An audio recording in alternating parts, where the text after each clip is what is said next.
आप देख रहे हैं न्यूज नाउ 24/7। ताज़ा खबरों के लिए हमारे साथ बने रहें।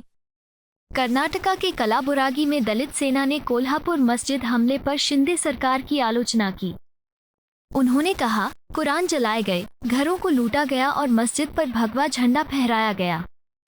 दलित सेना के अध्यक्ष श्री हनुमंत यालसंगी और उनके सदस्यों ने मीडिया को संबोधित करते हुए कहा कि इस देश में चुनाव के बाद कई सांप्रदायिक घटनाएं हो रही हैं। उन्होंने कहा कि 16 जुलाई को कोल्हापुर में एक मस्जिद पर भाजपा और आरएसएस के गुंडों ने हमला किया। आसपास के घरों को लूटा गया। भाजपा मुसलमानों को इस देश का दूसरा नागरिक बनाना चाहती है। भाजपा इस देश में मनुवाद लाना चाहती है, लेकिन अल्पसंख्यकों, आदिवासियों ने इस चुनाव में भाजपा को अपना चेहरा दिखा दिया। हनुमंत यालसंगी और दलित सेना ने इस शर्मनाक कृत्य की निंदा की है। कोल्हापुर ऐसा प्लेस है समानता के लिए और रिजर्वेशन के लिए। इस देश के, इस समाज के सब लोग एक ही विचार से जीना, जो इस देश को एक बढ़िया राह दिखाया छत्रपति साहू महाराज ने।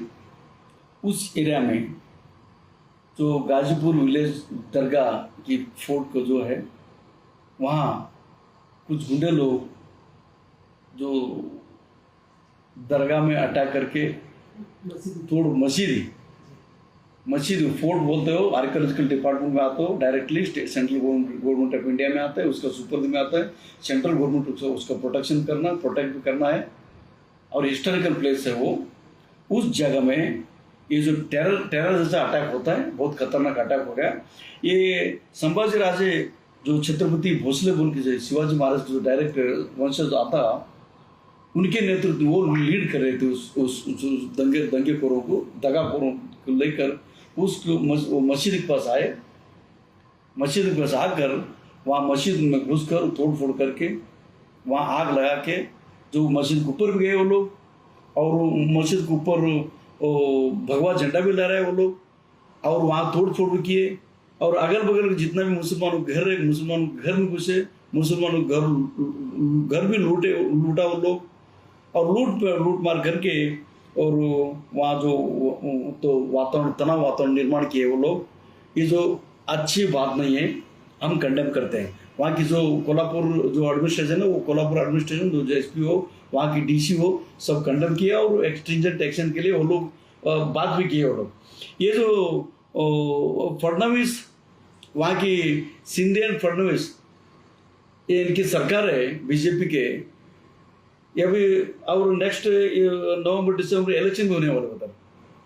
वो इलेक्शन के टाइम में इस देश में दंगा फसाद, ये लोग संघ परिवार के जो सोच वाले बीजेपी के लोग, गुंडे लोग हैं, वो डायरेक्टली पर्पजली वो लोग किया है। इधर इलेक्शन फायदा के लिए कुछ ये लोग किया है। तो ये लोग ऐसा नहीं सोचना कि हमारे वहाँ शिंदे एंड फडणवीस की सरकार है, सरकार हमारे साथ है, हम कुछ भी कर सकते हैं, किसी घर जला सकते हैं, किसी घर लूट सकते हैं, किसी मस्जिद के ऊपर भगवा झंडा लगा सकते हैं, मस्जिद तोड़ सकते हैं, दरगाह अटैक कर सकते हैं। ऐसा सोच है ना, बहुत दिन चलने वाला नहीं है। ऐसे सोच लेकर इस देश के प्रधानमंत्री बहुत नाटक किए थे।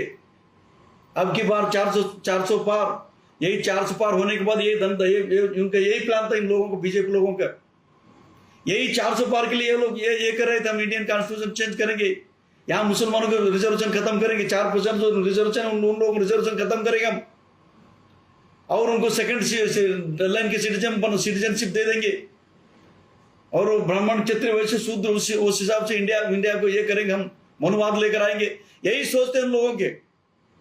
लेकिन 2024 जो इलेक्शन है, यहाँ की इस देश के जो मूल निवासी दलित एंड मुसलमान एंड ओबीसी के लोग, आदिवासी लोग, हम लोग जागरूक हो गए। ये जो अगले जो आने वाले जो खतरनाक डेज से खतरनाक दिन के लिए हम प्लान करके मोदी सरकार को हमने हराया। शिवाजी महाराज, क्या तुम लोग शिवाजी महाराज का इतिहास मालूम है? शिवाजी महाराज की शिवाजी महाराज के जो कमांडर थे, जो मिलिट्री मैन तो उनका लीड करते थे, वो लोग कौन थे मालूम है तुम लोग? शिवाजी महाराज के बॉडीगार्ड लोग कौन थे मालूम है तुम लोगों को? जय भवानी, जय शिवाजी, जय श्री राम, ये श्री राम श्री राम श्री राम, ये श्री राम बोलते मुंह में मट्टी होगी, तुम लोग सत्यानाश होगा तुम लोग तो 2024 इलेक्शन में। तो मैं अपील करता हूं यहाँ की सब देश के सब पूरे दलित, मुसलमान और ओबीसी एंड जो आदिवासी लोग भाई लोग हैं, ये जो सवर्ण लोग इलेक्शन के टाइम में ये जो नाटक करते हुए लोग, इस नाटक का समझना चाहिए हमें यूनाइटेड होना है। 2024 में जैसे यूनाइट हो गए थे, एक हो गए थे। ये जो विध्वंसकारी शक्ति जो 26 दिसंबर जो बाबरी मस्जिद ध्वंस किए थे लोग, वही प्लान के हिसाब से ये लोग कर रहे हैं। वो उसका जो प्लान तोड़ने के लिए हम एक होना है, और भी जागरूक होना है, और भी यूनाइट होना है, और भी इन लोगों की इन गद्दारों के साथ संघर्ष भी करना है हमें, लैंड ऑर्डर मेंटेन भी करना है हमें। जो हम या दलित सेना ये कर्नाटक दो इसको खंडन करते हैं हम, ये ठीक। क्योंकि जिस तरीके से कोल्हापुर में एक मस्जिद में घुसकर तोड़फोड़ कर जलाया गया और कुरान मस्जिद को जलाया गया और कुरान मस्जिद की बेहुरमती की गई, मैं सो कॉल्ड लीडर से पूछना चाहता हूं, छोटी मोटी सियासत के लिए ये जो हिंदू मुस्लिम का झगड़ा चल रहा है और जो जाने अनजाने में नासमझ होकर मस्जिद में जाकर तोड़फोड़ कर रहे हैं जय श्री राम बोलकर, मैं उनसे पूछना चाहता हूं, क्या आप लोग ये जो कर रहे हो ये श्री राम ने बताया है? क्योंकि कहीं ना कहीं नाम खराब करने का स्लोगन लगाकर आप लोग ये काम कर रहे हो। और वहाँ की जो सरकार है, सरकार को शर्म आनी चाहिए। राजनीति जो सियासत कर रहे हैं, जातिवाद जो सियासत कर रहे हैं, इनको अगर मुंह तोड़ जवाब देना है तो वहाँ की अवाम, वहाँ के तमाम सेकुलर लोग जो दलित मुस्लिम ओबीसी हमारे भाई मिलकर उनको सबक सिखाना है। जैसे कि 6 दिसंबर में मस्जिद को शहीद किया गया था, कहीं ना कहीं फिर एक बार ये दोहराया जा रहा है और घरों में घुसकर उनके सोना चांदी पैसे को लूटा जा रहा है।